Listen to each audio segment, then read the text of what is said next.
Nah, sekarang saya ijazahkan zikir-zikir yang dilakukan di waktu Ramadan.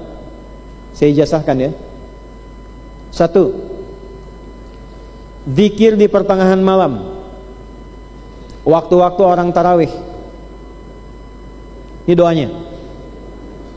Ini boleh dibaca baik yang suci ataupun yang sedang haid. Laki-laki juga boleh baca. Kalau laki-laki ucapkan jeda di antara dua salam. Begitu selesai salam, istirahat dulu, bacakan doa ini. Ini sanadnya langsung dari Nabi SAW yang mengajarkan pada Sayyidah Aisyah, ditemukan di Sunan Abu Daud. Allahumma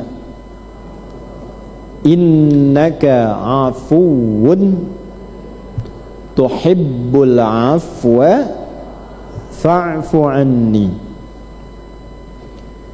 Ada riwayat lagi, Allahumma innaka afuwun karim tuhibbul afwa fa'fu anni. Ibu boleh bacakan itu walaupun sedang haid atau sedang dalam keadaan tidak suci, nifas. Malam Ramadan bacakan, malam. Dan bacakan dengan baik, dengan tenang. Ya Allah, aku mengakui aku ini banyak salah, banyak dosa. Tapi aku meyakini Engkau itu maha sayang padaku.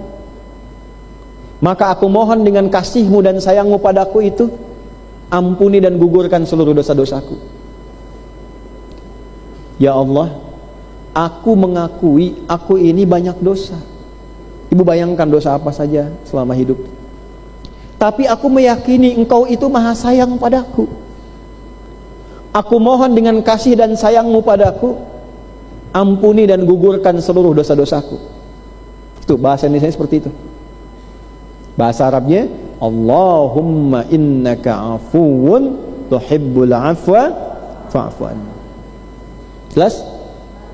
Kalau untuk sekeluarga, ibu bayangkan anak, bayangkan suami dan sebagainya, ganti pakai na. Allahumma innaka afuwun karim tuhibbul afwa fa'fu anna. Ujungnya na. Jelas? Itu untuk zikir malam yang langsung sanadnya tersambung pada Nabi sallallahu alaihi wasallam, diajarkan pada Sayyidah Aisyah radhiyallahu taala anha.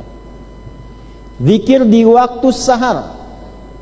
Ibunya libur karena haid, karena nifas tertentu, tapi kadang kan nyiapkan untuk sahur kan? Amalan apa yang dikerjakan dalam sahur itu? Anggota keluarga lain makan, ibu sudah cicip-cicip, ikut makan juga kadang-kadang. Ada amalannya tercantum di Al-Quran surah 51 ayat 18. Wabil ashari, dan di waktu-waktu sahar saat sahur itu, hum yastaghfirun, mereka orang-orang takwa banyak meningkatkan istighfar kepada Allah. Ibu banyakin istighfar. Istighfarnya bagaimana? Nah, ini sanad yang mau saya kasih. Kalau mau singkat, astaghfirullah, astaghfirullah, astaghfirullah. Tapi maaf, lisan mengucapkan sambil dorong terus ke hati sampai sadar punya banyak dosa. Tambah lagi, kalau mau agak bagus, tambah sedikit lagi, astaghfirullahalazim alladzi la ilaha illa huwal hayyul qayyum wa atubu ilaihi. Astaghfirullahalazim alladzi la ilaha illa huwal hayyul qayyum wa atubu ilaihi. Itu terus.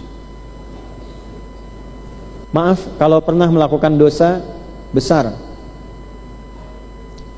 Maaf sekali. Yang laki-laki misalnya ada yang pernah melakukan kesalahan di masa lalu, pernah menghilangkan nyawa orang lain misalnya. Allah menerima taubatnya kalau mau taubat. Apa zikirnya? Nah, ini saya ijazahkan. Rabbi inni zalamtu nafsi faghfirli.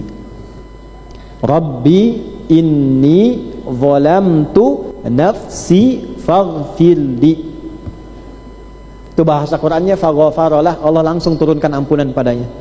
Itu pada kisah Nabi Musa yang saat menampar seseorang, orangnya meninggal. Maka Nabi Musa mengatakan Rabbi inni zalamtu nafsi, maka Allah jawab faghfaralah, Allah mengampuni dosanya. Pernah salah meninggalkan keluarga, kurang perhatian pada keluarga, diuji sehingga diuji, salah pada ibu, ibu salah pada anak, salah pada suami, sehingga ada ujian yang dialami gak selesai-selesai, sakit gak tuntas, dagang gak pernah laku, pekerjaan gak dapat. Kalau masalah-masalah begitu paling gampang cek hubungan sama orang tua, hubungan sama keluarga, cek dulu itu sebelum yang lain-lain. Zikirnya apa?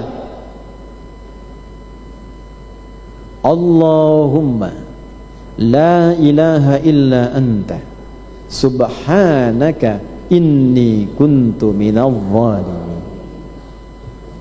Allahumma la ilaha illa anta subhanaka inni kuntu minadh dhalimin.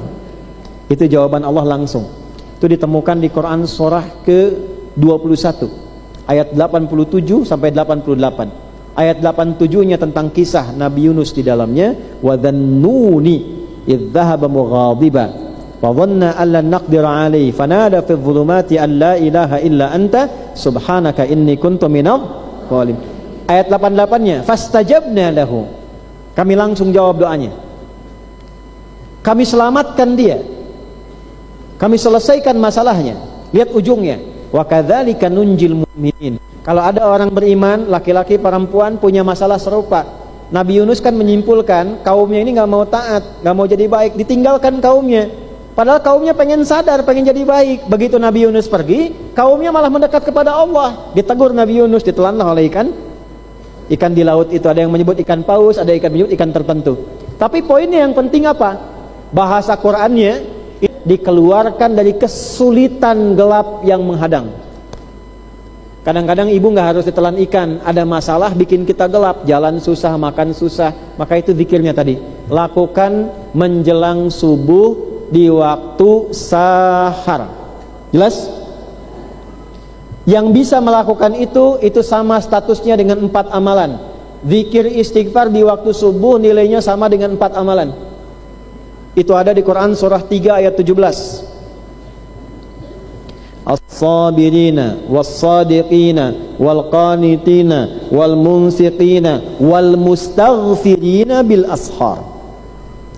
Orang-orang yang langsung dipersaksikan Allah, Allah langsung lihat, Allah mengabulkan doanya, Allah menyelesaikan masalahnya, Allah menghilangkan kesedihannya dengan kebahagiaan. Ada 5 golongan. As-sabirina, orang sabar saat diuji, Allah tanamkan kelapangan pada hatinya, dicepatkan solusinya, dibahagiakan hidupnya.